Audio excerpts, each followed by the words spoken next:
dering terakhir di kedalaman gelap. Di kala malam menunaikan tugasnya, angin dingin menyusup melalui celah-celah rel dan tiupan kendaraan yang berlalu di atasnya.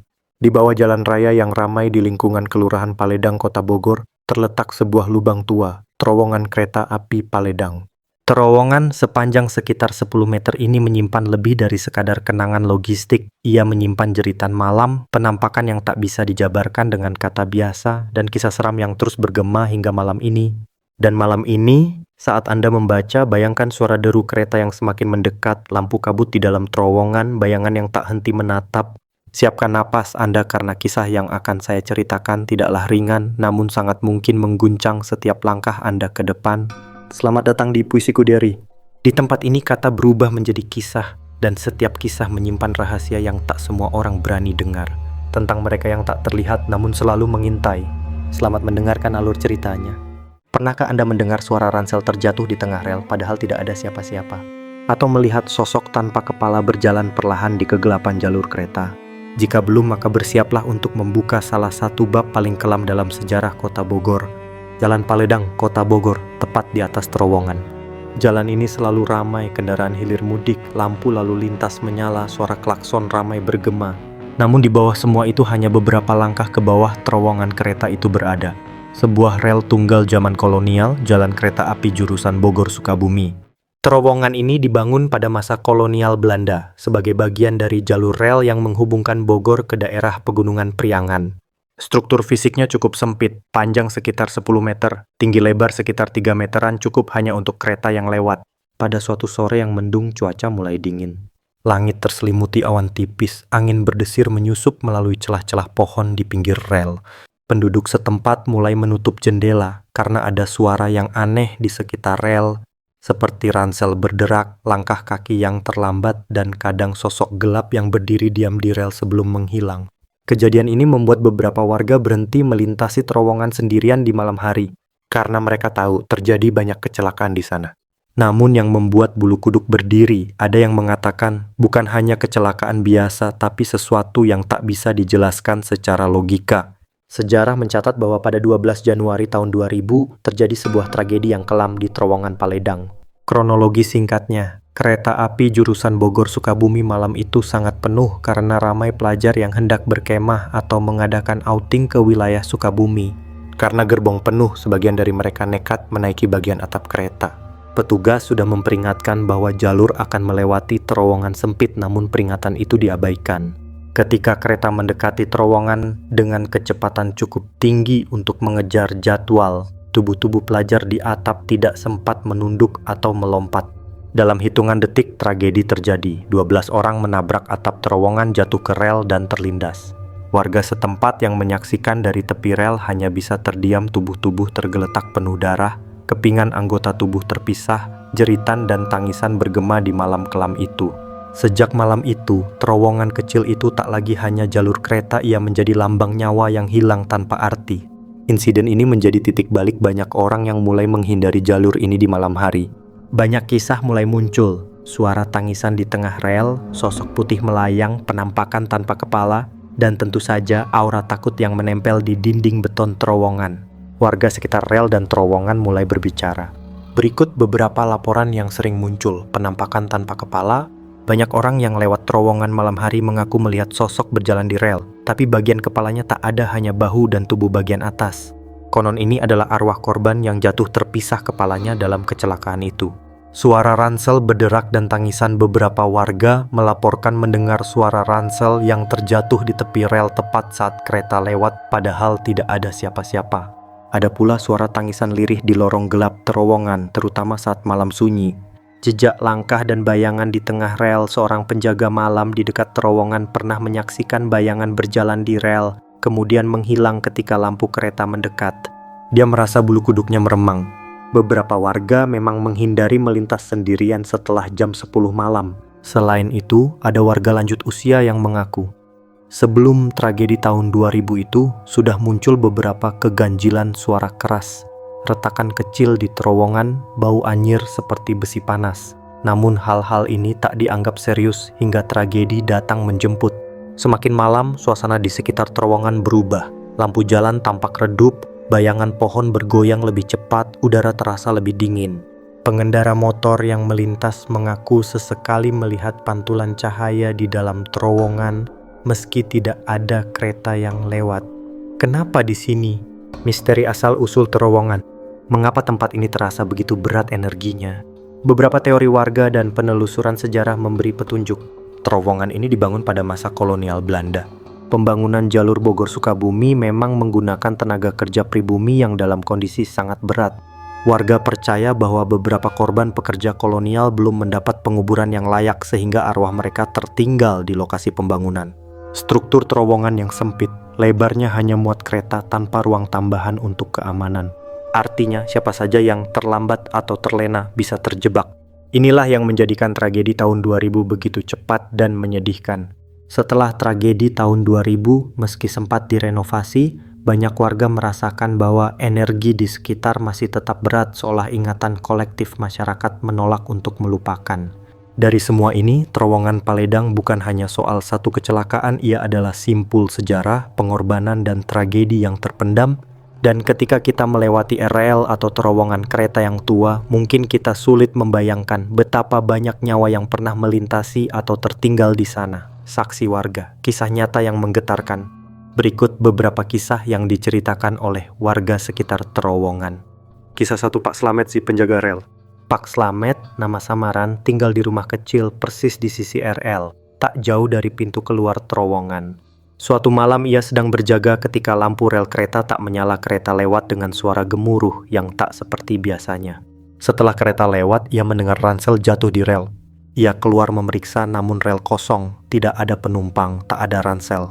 Sejak itu, ia selalu mendengar suara tangisan di jam-jam sunyi, seperti anak muda yang memanggil tolong, tapi tak jelas asalnya. Kisah 2, Tina, pengendara motor yang terkejut. Pada malam Jumat, Tina melintas bersama motornya menuju Jalan Paledang. Ia menyalakan lampu penuh-penuh karena mendung dan hujan ringan. Saat memasuki bawah jalan raya, tiba-tiba ia melihat di ujung terowongan seorang sosok mengenakan seragam putih seperti pelajar. Sosok itu berdiri di rel dan menatapnya dengan tatapan kosong. Tina gas motor dan sosok itu menghilang di balik kegelapan. Setibanya di rumah, Tina menemui gemetar dan jantung berdegup cepat. Ia kemudian mencari tahu dan baru mengetahui bahwa lokasi terowongan itu memang tempat tragedi pelajar di atap kereta pada tahun 2000. Kisah 3, feeder trial, suara tengah malam. Beberapa warga bahkan merekam di malam hari saat tidak ada kereta lewat suara langkah kaki atau seperti rantai ransel yang digeret di rel. Ada pula yang mendengar suara jeritan "aku tidak punya kepala", meskipun mungkin hanya sugesti. Warga yang lebih tua percaya setiap kali ada hujan ringan setelah setengah malam, suara-suara itu akan muncul lebih jelas mungkin karena suara rintik turun meniru tangisan. Dari kisah-kisah ini, kita menangkap satu benang merah. Terowongan bukan hanya fisik, ia adalah saksi bisu dari ketidakhati-hatian manusia, dari nyawa yang hilang, dan dari cerita yang terus dibisikkan oleh malam. Kesaksian warga sekitar terowongan Paledang. Malam itu, sekitar pukul 12:30, suara roda besi dari kereta terakhir sudah lama menghilang. Namun dari arah terowongan Paledang, warga yang tinggal di sekitar situ sering mendengar suara derit rel dan siulan panjang, padahal tidak ada jadwal perjalanan kereta di jam segitu. Pertama kali dengar, saya kira itu cuma angin, kata Pak Hendra, warga yang rumahnya berjarak tak sampai 50 meter dari mulut terowongan. Tapi lama-lama suara itu makin jelas, kayak suara sepatu diseret. Terus tiba-tiba ada yang ketawa pelan banget kayak dari dalam terowongan. Ia berhenti sejenak saat menceritakan pengalamannya. Tatapannya kosong ke arah rel seolah suara itu masih menggema di telinganya. Menurutnya, sejak peristiwa kecelakaan tragis seorang pelajar di sana belasan tahun lalu, area itu tidak pernah benar-benar tenang. Beberapa kali kami lihat sosok putih jalan di tengah rel. Tapi waktu disamperin hilang. Kadang yang lewat situ tengah malam suka nyium bau besi terbakar atau amis darah. Kesaksian lain penjual kopi di pinggir rel. Di sisi lain ada Bu Siti, seorang penjual kopi yang membuka warung kecil tidak jauh dari area palang pintu. Ia sudah berjualan di situ hampir 20 tahun dan ia pun punya kisah sendiri. Dulu, saya kira cerita hantu itu cuma buat nakut-nakutin anak muda biar nggak nongkrong di rel, ujarnya sambil tersenyum kecut. Tapi malam Jumat itu sekitar jam 1 saya mau tutup warung. Tiba-tiba saya lihat ada anak muda pakai seragam sekolah berdiri di depan terowongan, diam aja.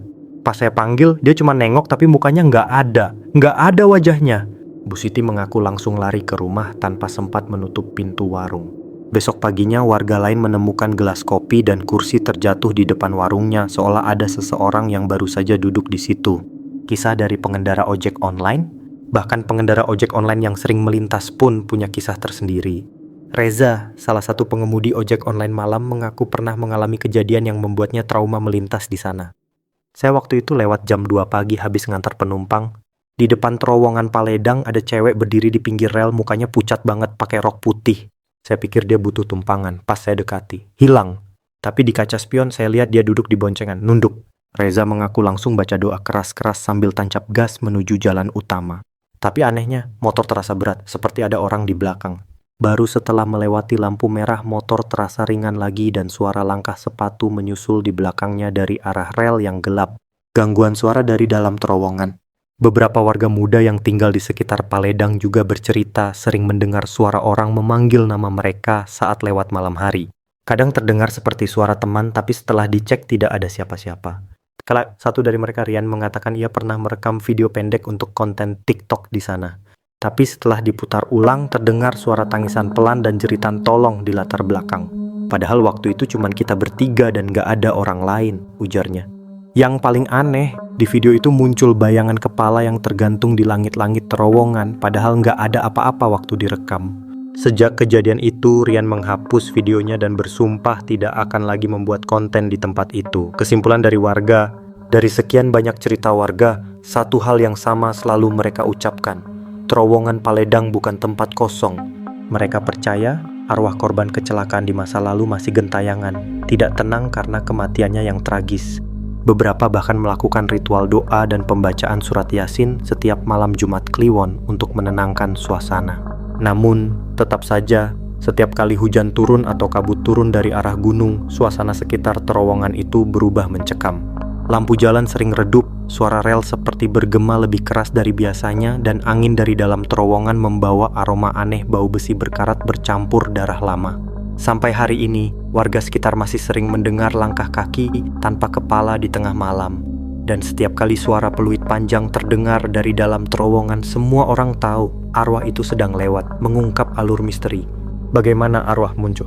Mari kita telaah beberapa elemen misteri yang terus menghantui terowongan ini, agar kisahnya lebih masuk akal walau tetap dalam balutan horor.